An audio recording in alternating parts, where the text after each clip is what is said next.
Mwanzo, wakati Mungu anamtokea Ibrahimu, anamwambia nitakufanya wewe kuwa taifa kubwa hata kabla mtoto hajazaliwa, na anamwambia ili taifa nitalipeleka ugenini huko Misri, watakao utumwani kwa miaka 400.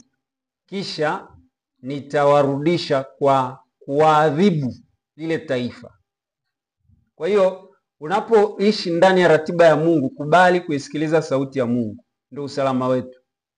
Kwa sababu hamna siku hata moja Mungu anatolewa kwenye ratiba yake. Isipokuwa ukikubali kutembea na ratiba ya Mungu, basi utayapata mema ya nchi. Kwa hiyo kumbe ulikuwa ni mpango wa Mungu waende utumwani. Haikuwa bahati mbaya. Ulikuwa ni mpango wa Mungu wakae utumwani miaka 400. Lakini ulikuwa ni mpango wa Mungu kuwatumia wao kama zana ya kuadhibu wapagani wa Kimisri. Kama vile Mungu alivyokuleta hapa kanisani, anakuchukua wewe kama tool kwa ajili ya kuharibu kazi za shetani na kuleta watu katika ukweli wa uzima. Mwanzo 15:13 na 14. Bwana akamwambia Abraham, ndio, ujue hakika ya kwamba uzao wako utakuwa mgeni katika nchi isiyo yake. Hebu angalia ratiba ya Mungu. Anamwambia Abraham, mtoto mwenyewe hajazaliwa, utampata mtoto, ataenda kuishi ugenini, hata hiyo nchi haambiwi. Na hiyo nchi itautesa uzao wako miaka 400. Alafu kinakuja kutokea kitu. Hata na taifa lile watakao watumikia nitawahukumu baadaye, watatoka na mali mengi. Nitawahukumu baadaye, watatoka na mali mengi. Mwisho wa kunukuu, funga kitabu. Sababu ni kizazi cha kwanza kimepita, cha pili kimepita, cha tatu kimepita, cha 4. Nikuulize, unamjua babu yako wa kizazi cha 4 hapa? Lakini Abrahamu anaambiwa hapa, na ratiba ya Mungu inatimia. Kwa hiyo Israeli hakwenda Misri kimakosa. Alikaa kule kwa sababu Mungu anataka atutumie kuadhibu na kuziharibu kazi za shetani. Licha ya kwamba katika swala zima la kuziharibu tutateseka. Ndio maana fungu langu kuu katika siku ya leo nimewapa lile fungu ambalo linatoka katika kile kitabu cha Zaburi sura ya 50, fungu la 15. Nenda kalitafakari. Sio la polepole ili fungu. Sio la polepole. Zaburi ya 50:15, ukaniite siku ya mateso. Mungu anataka unapoanza kuteseka umuite. Alafu nami nitakuokoa. Akisha kuokoa unatakiwa kulipa. Nawe utafanya nini? Nawe utafanya nini? Tunamtukuza. Sasa je, tunamtukuza Mungu? Hawa wana wa Israeli walikaa kule Misri miaka 400 na wakaelekezwa mpaka wakasahau kabisa. Kuna somo nilikuwa nafundisha jana, wakasahau kutunza Sabato, wakasahau kila kitu. Mwisho Mungu anawaita, anawarudishia ibada. Wamisri waliabudu mto Naili kama mungu wao wa kuwapa maji, kwa sababu waliona maji ni kama uzima. Ule mto ukaadhibiwa, ukafanywa kuwa damu. Alafu la pili, walikuwa wakiabudu nyoka kama mungu wao. Nilisema siku moja anapojivua lile gamba akarudi kwenye upya, wanasema huyu ni Mungu asiyekufa. Ndio maana wakamwabudu kama Mungu mtoa uzima. Akaadhibu ile miungu kwa kutumia fimbo ya Musa kuwa nyoka, ikameza ile miungu iliyokuwa ikiabudiwa. Walikuwa wakiabudu jua, mwezi, na akapiga giza la siku 3. Tumaini lao limeisha. Walikuwa wakiabudu vyura kama Mungu na ng'ombe. Vikapigwa vyote, vyura wakafa, wakajirundika mpaka wakanuka, wakaoza, wakaanza kuwanukia. Mwisho kabisa aliyekuwa akiabudiwa kama Mungu wa kuheshimiwa alikuwa ni mtoto wa Farao, alikuwa anaitwa Horus. Naye kwenye pigo la uzaliwa wa kwanza akapigwa. Hapo alivyopigwa huyo, ndipo Farao akasema tumaini langu lote limefanya nini? Waacheni waondoke. Ndio wakaruhusiwa kutoka. Sasa Mungu anawaruhusu kutoka kwa furaha kabisa. Hivi utumwa wa miaka 400 alafu unaruhusiwa kutoka, si unafurahi? Wakaondoka, na Biblia inasema walikuwa watu 600,000 wanaume tu, bila wanawake na watoto. Tunaona walikuwa ni wengi kweli. Liondoka kundi, hata hapa Simanjiro nadhani hawapo, kwa sababu sidhani kama Simanjiro tunafika milioni, tuko kwenye laki kadhaa. Kwa hiyo tuliondoka kundi, waliondoka kundi kubwa ambalo sasa ni manpower, ni nguvu ya taifa la Misri. Ndio hao walikuwa wazalishaji mashambani, walikuwa wajenzi, ndio hao walikuwa wanafanya kazi zote ambazo zilikuwa zinaleta maendeleo ya Misri. Wanaondoka, na wakati wanaondoka, kwa sababu ya yale mapigo yaliyopigwa, kuna Wamisri walimwogopa Mungu wa Israeli, wakaamua kuchangamana nao. Waliokuwa wanaitwa mixed multitude, umati au makutano waliochangamana, wakaondoka nao. Hawa ndio walioenda kuwa kwazo. Kwa hiyo lazima uelewe kabisa, besti yako ambaye kila siku mnapiga naye story, rafiki yako wa karibu, awe ni Mkristo asiwe ni Mkristo, wakati unaposafiri naye hataweza kukuletea kwazo kwenye safari. Sababu hawa mixed multitude ambao waliondoka na wale wana wa Israeli, wakijichanganya humo kwenye hilo kundi la hawa wa Israeli piwa, ambao walichukuliwa wakamwabudu Mungu wao, hawa ndio wakiwa kule walileta wazo la kuchonga sanamu ya ndama ili warudi Misri, kwa sababu walitegemea wanakwenda mahali pazuri, wakakutana na changamoto njiani. Ndio wakaleta wazo, na hilo wazo likaleta majanga kwa Israeli, ambao si tu kwamba walihamasika na imani katika Mungu wa Israeli, bali pia idadi kubwa zaidi walitamani kutoroka kutokana na mapigo, wakidhani kwamba mapigo yataendelea. Kwa hiyo wakatoroka usiku ule, wakaondoka na Israeli. Huku nyuma, wakati wameondoka, walichukua, umesoma hapo mali nyingi. Waliambiwa nendeni. Yaani ilikuwa kitu cha ajabu sana. Kama Misri walipumbazwa, akifika hata kama una milioni 10 ndani, akwambia kalete ile ila ndani, unaenda unaleta unampa. Haya, akifika anambia nipe sufuria, unaenda kuchukua hata kama ni za kwako za kupikia unampa. Ni kama walipumbazwa fulani. Akamwambia nipe kondoo. Ndio maana waliondoka na ng'ombe wengi, waliondoka na mifugo wengi, lakini waliondoka na vitu vingi, waliondoka na dhahabu. Kwa hiyo waliondoka wakiwa wametajirika. Maana yake nini? Wanajilipa utumishi wa miaka miangapi? 400. Hamna kinachopotea katika kazi ya Mungu. Lazima ulipwe mshahara. Siku hiyo ilikamilisha historia iliyofunuliwa kwa Ibrahim kama tulivyosoma, na wana wa Israeli baada ya miaka 400 waliondoka. Kwa hiyo ulikuwa ni mpango wa Mungu. Mateso yaliyowapata hayakutokana na shetani, ulikuwa ni mpango wa Mungu.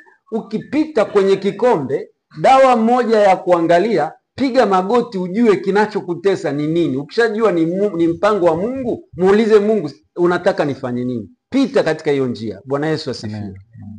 Na miaka 400 ilipotimia waliondoka. Lakini nyuma walifuatiliwa na jeshi la Farao. Na Mungu aliwaambia, ninawapa vitu vingapi? 2 kama dira. Nguzo, wingu wakati wa mchana, na nguzo ya moto. Ilikuwa ni nguzo kweli ya moto. Ilikuwa imesimama. Mshaziona zile taa za tube light ndefu zile. Kwa ile nguzo ilikuwa imesimama wima, kutoka chini mpaka inaishia kwenye mawingu. Na ilikuwa inakaa mbele. Inapokaa mbele inamulika lile eneo.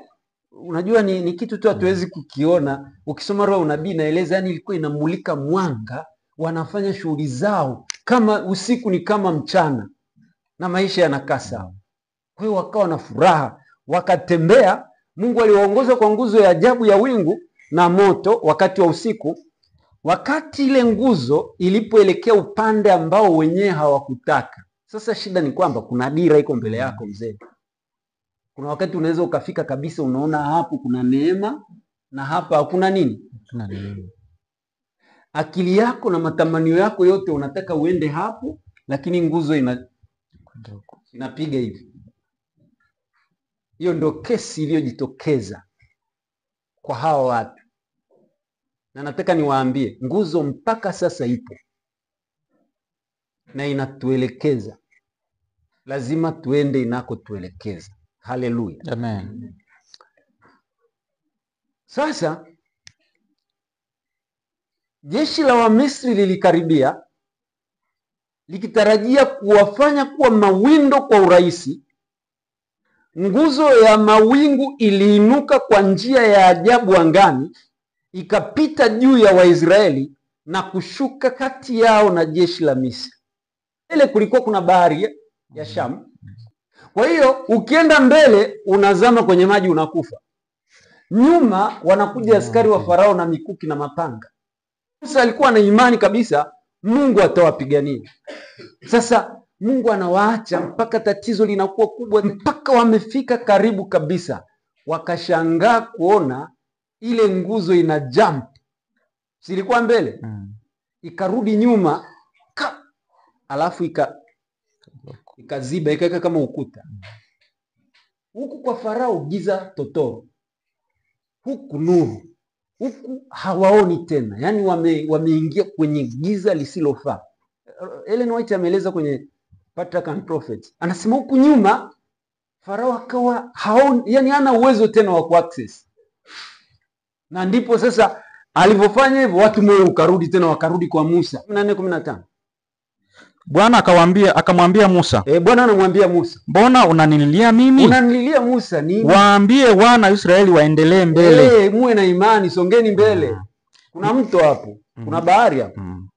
Nawe inua fimbo yako. Basi unacho cha kuinua, una nini cha kuinua? Ndio maana hata tunapoomba hizi fedha hapa kanisani kwa ajili ya mradi wa Mungu, mradi wote wa Mungu, hata leo nilikuwa nimeombwa nitoe maelezo ya vyombo vya umasaini. Vyombo vya umasaini kwa kweli kila kanisa lilikuwa linapaswa kutoa 1,000,000. Ukanyoshe mkono wako juu ya bahari, ndio, na kuigawanya. Nao wana wa Israeli watapita kati ya bahari katika nchi kavu. Jamani, hiyo ni habari ndogo hiyo. Alafu kama huna imani huwezi ukafanya. Kafimbo tu inue juu, ugawanye bahari. Ni tendo la imani. Endelea fungu linalofuata. Nami tazama, nitafanya mioyo ya Wamisri kuwa migumu kupita kwenye maji. Nao wataingia na kuwafuata, nami nitajipatia utukufu kwa Farao na kwa jeshi lake lote. Mungu anachotafuta ni utukufu wake. Mzee Izungu, tutubu dhambi ya kutafuta utukufu wetu. Hata tunaposema tujenge kanisa, hapa tumeweka simenti, lakini nyumba zetu zina tiles.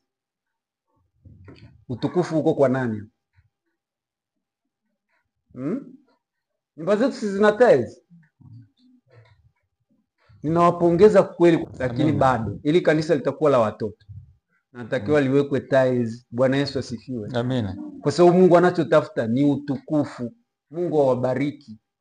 Hili tayari tumeshapata kanisa la watoto. Na sijui kama lishowekewa jiwe la msingi. Yaani hapa atakaye kanyaga kwenye makambi kama ni kiongozi, tunaweka jiwe la msingi hapo. Na ni jengo la watoto. Ili mkija muwe mnasoma hili sio la kwe. Mjue hili ni la watoto. Bwana Yesu asifiwe sana. Amina. Na itafika mahali, ngoja niwaambie, tutahamia nje tupigwe baridi watoto wavinjari kwenye kanisa lao. Kwa sababu tunaenda kutengeneza ibada ya watoto. Watafanyaje ibada watoto wenyewe kama kila siku tunahubiria? Watajua lini kuhubiri? Kwa hili lazima liwe la watoto. Kwa hiyo tujipange huko nje. Kama tutasimamisha manguzo na nini sawa, lakini tutakuja tutoke tu hapa. Ile nguzo Biblia inaeleza vizuri, ilihama kutoka mbele, kumbe aliyekuwa ameshika ile nguzo ni malaika, ikaja ikatenganisha maadui na watakatifu wa Bwana. Na ndivyo itakavyokuwa wakati tutakapookolewa. Wakati dunia inataka kutumeza, ndivyo ambavyo Mungu ataweka uzio. Lakini je, tunastahili? Hebu endelea kusoma. Akaondoka akaenda nyuma yao. Akaondoka yule malaika akaenda nyuma yao. Na ile nguzo ya wingu ikaondoka hapo mbele yao. Ikaondoka mbele yao. Ikasimama nyuma yao. Ikasimama nyuma yao. Sasa tuchukulie hawa ni Farao na hawa ni Waisraeli. Israeli si walikuwa wanaenda hivi. Ile nguzo inakuja pap, hawa wanaofukuzia. Sasa roho unabii ndio inaeleza Upande wa Misri giza, upande huku ilifanya illumination, yaani kama mchana. Issue zinaendelea. Haleluya. Amen. Ukuta wa giza uliingilia kati ya waliofuatwa na wanaofuatia. Hii hapa ninaisoma kupitia roho ya unabii. Wamisri hawakuweza tena kuona kambi ya Waebrania na walilazimika kusimama, lakini giza la usiku lilipozidi kuongezeka, ukuta wa wingu ukawa nuru kuu kwa Waebrania, ukifunika kambi nzima kama mng'ao wa mchana. Kasome Wazee na Manabii ukurasa wa 284 aya ya 3. Ndio kilichotokea. Ndio maana nakwambia wewe using'ang'ane na maadui wako. Unachopaswa kufanya, mwambie Mungu aweke ukuta kati ya wewe na maadui zako, ili wewe mambo yako yaendelee kuwa sawa. Issue ni kufuata maelekezo tu. Bwana Yesu asifiwe. Amen. Mchawi anakusumbua sijui nini, ananyoa nywele. Kama alishindwa kukukata koromeo akanyoa nywele, si ameshashindwa huyu? Yaani kanitoa vinywele hapa hapo unaanza kutetemeka. Mungu unaona anavyofanya kazi. Niite wakati wa mateso, nami nitafanya nini? Nitakuokoa, nawe utanitukuza. Kutukuza ndio utukufu. Mungu anataka utukufu. Kuanzia ofisini kwako, shambani kwako, kila mahali. Chochote wewe mwenyewe umtukuze. Vitu vyako vimtukuze Mungu. Bwana Yesu asifiwe. Amen. Hapa tunaweza tukakuomba tu godoro kwa ajili ya mgeni hapa. Sasa unaomba godoro hapo, watu wanatazamana wakati hapo. Mmoja akanifuata siku moja, situke godoro langu, nilitoa kwa kwaya fulani, likarudi limekojolewa, lakini effort si ilipigwa. Si effort ilipigwa na watu wakabatizwa. Sasa huyo mwimbaji tungemwambia asije na mtoto. Kaja na kitoto, kimelala kwenye godoro, kimekojoa, limechora tu karamani kadogo kama ka Burundi. Kesi. Hamtaki tena kuachia godoro maisha yako yote. Utaenda nao mbinguni. Kuna vitu tunavyotakiwa tufanye, vinavyotakiwa kumtukuza Mungu. Kisha tumaini likarudi kwenye mioyo ya Israeli. Na Bwana akamwambia Musa, waambie wana wa Israeli wasonge mbele. Kisha inua juu fimbo yako na kunyoosha mkono wako juu ya bahari, na anasema na uigawanye, na wana wa Israeli wataenda kwenye ardhi kavu kati ya bahari. Haleluya. Amen. Ya unavuka kwenye bahari hivi unavinjari. Alafu hawa jamaa wanatiwa moyo. Hata uwezi ukaona huyu aliyesimamisha haya maji akiachie na kuaje, na wewe unapita. Baada ya kupita, Mungu akategea, kwa sababu Musa ndiye aliyebaki akiwa ameinua fimbo. Angeishusha, maji yanashuka. Sisi tunaelewana vizuri? Yeah. Kwa hiyo unatembea kwenye maji, fimbo iko wapi? Iko juu. Ukilogwa tu ukashuka, wote mmeisha. Unaona hilo tendo la imani hilo? Unatembea na fimbo huku na waswaga watoto, ng'ombe na nini, mengine ndio hiyo, wazee, vikongwe. Kuna vitoto vingine ni vikaidi, lakini hivyo vipo tu. Huko nyuma Musa unahakikisha wameenda, na akaenda hivyo hivyo. Alivyoona wameingia wote kwenye ile bahari, wote, akamwambia shusha fimbo, maji yale wote wakaishia pale. Asubuhi wanaona magari yanaelea wapi? Juu. Ng'ambo ya bahari huko, na miili ya watu inaogelea, waliokuwa wanamfuatilia wote.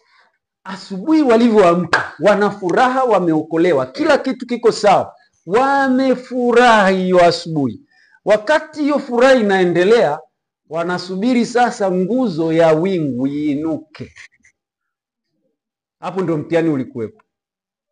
Na lile nguzo likainuka, nasema kutoka bahari ya Shamu, Israeli walianza tena safari yao chini ya uongozi wa nguzo ya wingu. Lazima usikilize sauti ya Mungu, kwenda mahali usipopataka, ili mradi tu unajua anayekuongoza anajua. Ile nguzo, ngoja niwaambie wapendwa, anasema lakini Mungu akawazungusha hao watu kwa njia ya bara kando ya bahari ya Shamu.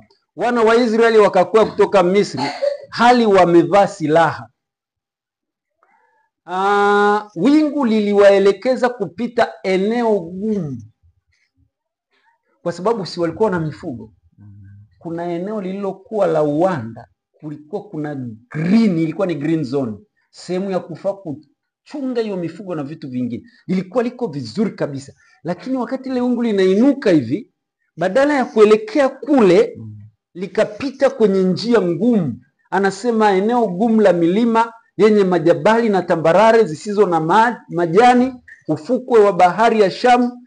Waliona ukiwa umetapakaa, miili ya adui zao ilikuwa imejaa ng'ambo ya bahari, wakiwa wanachungulia huku wanazunguka ile bahari. Lakini kwa siku 3 walipokuwa wakisafiri hawakuweza kupata maji. Akiba ya chakula waliokuwa nayo ilianza kupungua.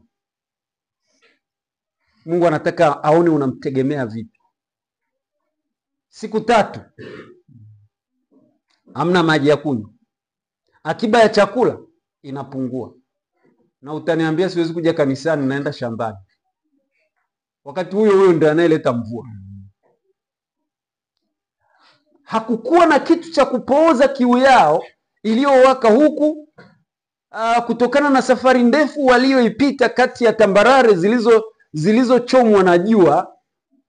Watoto walichoka. Musa ambaye alifahamu eneo hili la jangwa, kwa sababu Musa wakati anatoka kule kwa Farao alipita, alijua yale ambayo wengine hawakujua, kwamba huko mbele kuna sehemu inaitwa Mara, kuna chemchem, lakini maji yake ni machungu, na ndio huko nguzo inakoenda. Ninaitaka hiyo hela yako mfukoni, mzee Izungu. Nguzo ndio inakuja huko.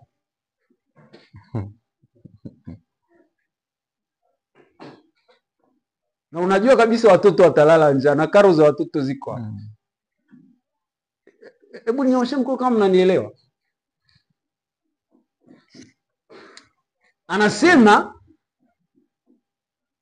na alijua kabisa ni nini kitakachofuata. Kwa wasiwasi mkubwa, Musa alitazama wingu lililoongoza.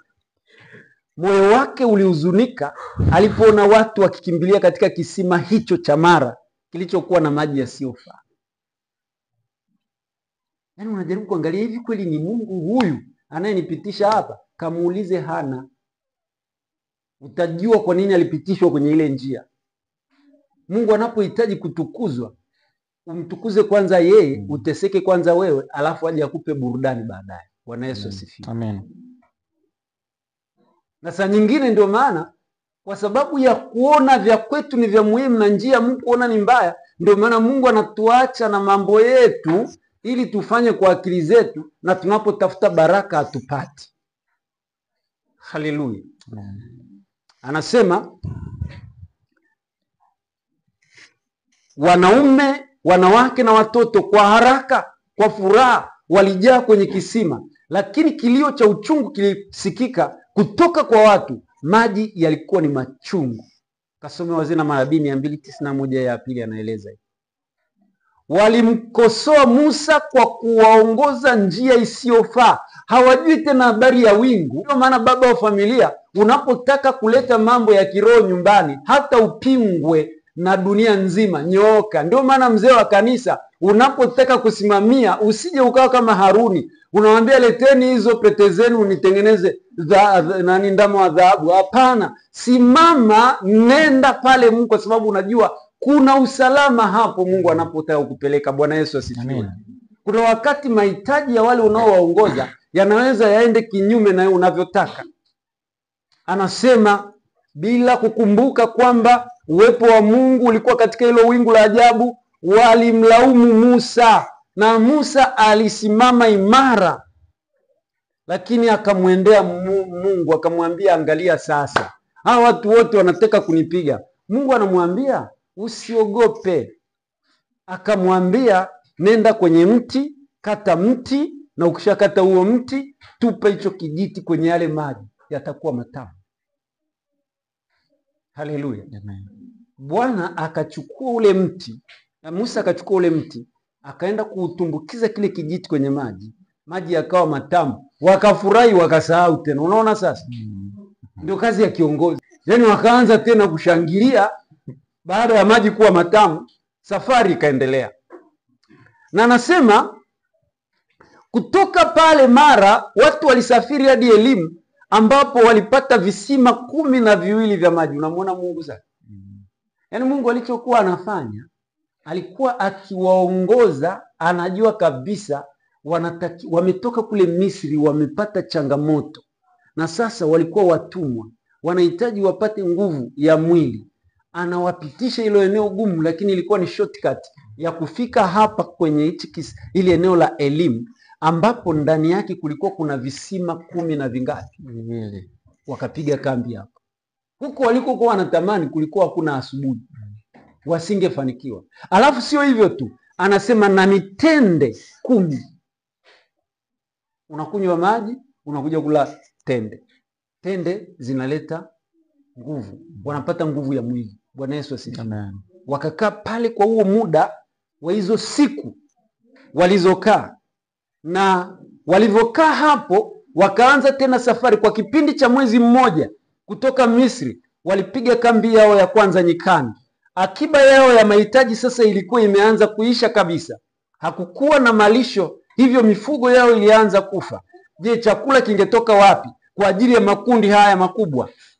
Mashaka yalijaza mioyo yao, na tena wakaanza kumnung'unikia Musa. Hata viongozi na wazee wa watu walijiunga katika kulalamika dhidi ya viongozi viongozi hao wa Mungu, Musa na Haruni. Wakaanza kulalamikia wakisema, ingekuwa heri kama tungekufa kwa mkono wa Bwana katika nchi ya Misri, tulipoketi kando ya sufuria za nyama. Unaiona hii? Alafu na tulipokula mikate ya kutosha, kwa maana umetuleta katika jangwa hili ili kuua kusanyiko hili lote kwa njaa.